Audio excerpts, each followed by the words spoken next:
So you're aiming at U of T, Canada's biggest, most competitive, and top school.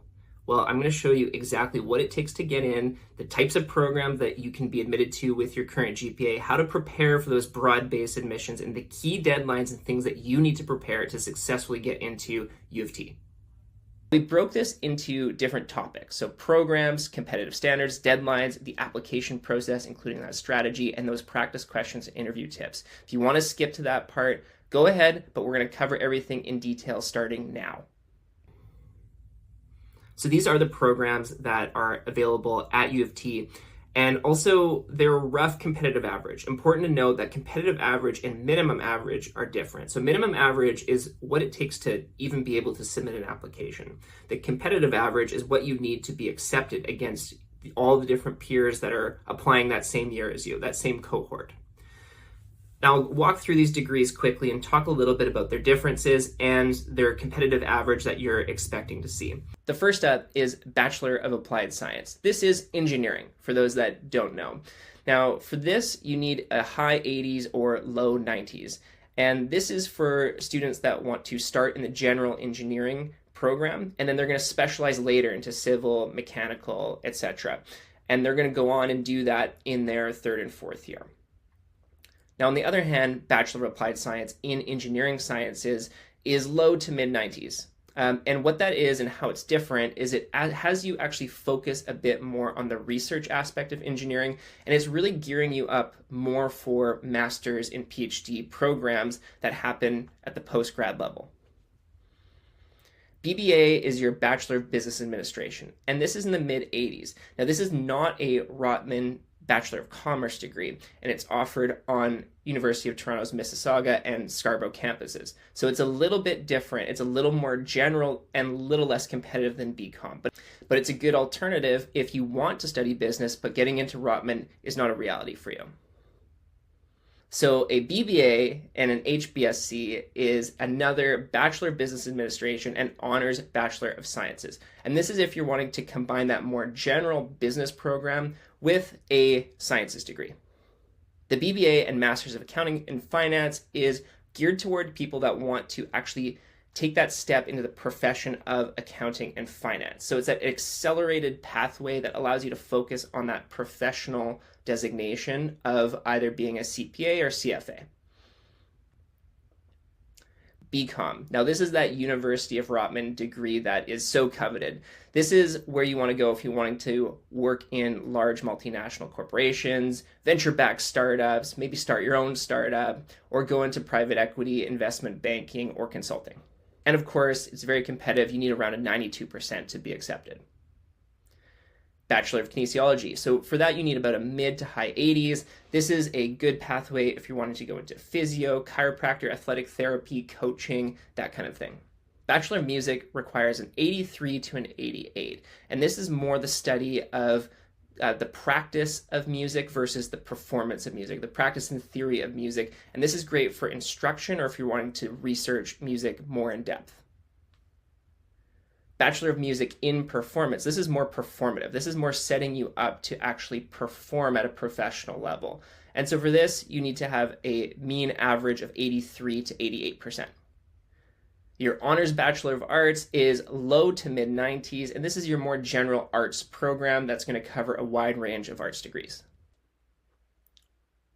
Your HBSc is your honors in Bachelors of Science, and this is a strong fit for pre-med students. And your HBSc and HSC are your honors of Bachelors of Science and your Health Science Certificate. Now, this is also for students that are considering pre-med, but are also looking at public health and healthcare systems. Now, if there's one thing in common with applicants to U of T is that it has a very strong competitive average across all programs. Now, all of these change year to year, which is important to note, and the overall competitive average across U of T is 91.6%. Now, remember that most programs at U of T are broad-based admissions. This means that you might need to submit a supplementary application, and this is to highlight your non-academic as well as your academic accomplishments. Now, the application process is split into two distinct things. One is your OUAC application, and the second is your supplemental application. It's important to note that you can submit your OUAC application very early without submitting your supplemental. Now, here's where most students miss the strategy. When you're applying to U of T, they recommend that you apply November 7th. Now, the reason for that is they want to get an idea of how many applicants they have.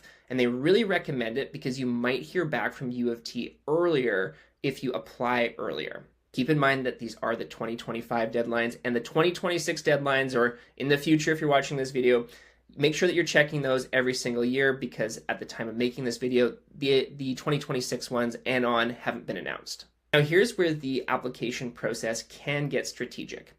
At U of T, you can apply to up to 3 different programs or campuses in one cycle, once to each program. Some students, what they do is they only apply to one program, which is not a great idea because each application is considered individually. So what's great is that each application is reviewed independently. So you might end up with 3 admissions to 3 different programs, or 2 of 3, or 1 of 3. And what's great is if you know you want to go to U of T and you're not hell-bent on getting into a program right away, or maybe you're happy with switching, or maybe you're open, then it's a good idea to apply to 3 and make sure that you get into the U of T. And we always encourage students to apply early. The reason for that is you're going to end up feeling way less stressed if you're not pushed up right against the deadline. No one's doing a high quality application or doing their video interviews well if they're stressed out because it's the day before things are due on January 15th. If instead you're applying by that early consideration recommended deadline, you're going to feel a lot less pressure because you're also doing it not with all the other applications. But that November date does sneak up on a lot of people. A lot of students just think, yeah, it's in January sometime, I don't need to worry about it, which it is, but you do want to be applying early if possible, and most students do end up missing this. So don't be like most students. Now let's dive into the supplemental application guidelines. So for theater and drama, an audition will need to be completed along with your OUAC application. Now, architecture is a fun one. You'll need 1 idea application, which is a written response between 250 and 650 words, along with a submission of your portfolio and previous work. Computer science is 4 short answer questions that are not timed. Kinesiology, as we mentioned, is reference heavy. So you need to send a statement of interest and then submit the name and contact of your referee. Music is pretty in-depth. You're going to submit a questionnaire along with your audition. You're also going to submit contact information for 3 referees. And you've got a short essay to do. So it's a pretty in-depth one. For business, the application includes written and video interview questions. Double degrees. You need to fill out a short questionnaire. This talks about your life, your interests, and your goals for attending U of T. Now, here are a few practice questions for the U of T supplementals. Now, we've seen these happen before, and often these questions do repeat, or they are at least themed similar. So in the first one, it is briefly describe a personal goal you've set for yourself and how long you've been working to achieve this goal. Who did you turn to for advice or help? What was their role? What did you learn about yourself? Now, the key in this one is telling a story that is specific and shows reflection. A big thing we're always telling our students is to avoid really vague statements and try to get really specific and describe what you did very clearly. Example number 2 is the lessons we take from obstacles we encounter can be fundamental to changing our outlook on future challenges. How will you use your previous experiences to reorient your approach to new problems? Again, the idea with these questions is to show, not tell. You want to give specific examples of what you've done and what you may do in the future. And the third example is describe an example of a situation where you took on a leadership role, helping to resolve a dispute or contributed to a group's goals. What was your role and what were your responsibilities and what contributions did you make? Sometimes in this one, students get lost in the question and they don't actually answer it. You need to make sure to specifically talk about how you took action to resolve the dispute or to contribute to the group's goals. If you found this guide helpful, we're AdmissionPrep, and this is what we do. We help students like you with the application process, particularly the strategic elements. of when to apply, when to prepare, how to prepare, not just going through OUAC, although we help you with that, but really the steps that you would never know because you've never done it before. After helping thousands of students like you, we end up actually learning a thing or two, and we can explain to you what kind of mistakes students made before you and what led to success. So if you'd like to get more support with that, check us out at AdmissionPrep.com if you'd like that one-to-one support. Otherwise, I hope you found this helpful, and thank you for watching.